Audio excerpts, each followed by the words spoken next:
BMET card করার সময় আমাদের কাছ থেকে টাকা নিছে, ঠিক আছে?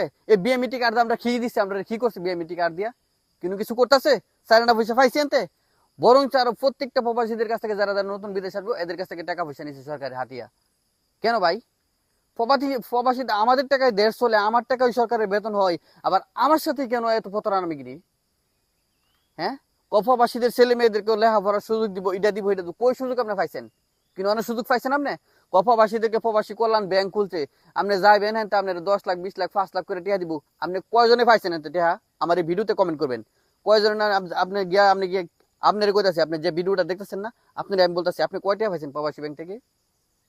হ্যাঁ, আপনি আমার ভিডিওতে আজকে বলে যাবেন যে আপনি কয় টাকা পাইছেন যেন। তো সব বাটফারামিগিরি, সব বন্ডামিগিরি, ঠিক আছে? এক ফুসও দেয় না এটাতে। গেলে 1 লাখ 1.5 লাখ টাকা এইসব টাকা বলে, আরো কত হাজার ডকুমেন্ট সাহেরা, ঠিক আছে? কে লাগে রে? আরে ভাই, আমি তো দেশের জন্য বিদেশ যাইতাছি নাকি? আমার টাকায় দেশ চলবো, আমার টাকায় সবকিছু হইব, আমার টাকায়। তা আমার আমি কয়টা টেহা দিয়া বিদেশ যামু, আমার এত এত কিছু খেয়াল লাগিয়া, এত কিছু লাগবো খেয়াল লাগিয়া আমার লাগিয়া? হ্যাঁ, সরকার আমার পাসপোর্টটা দেখে টাকা পয়সা দিতে পারে না আমারে?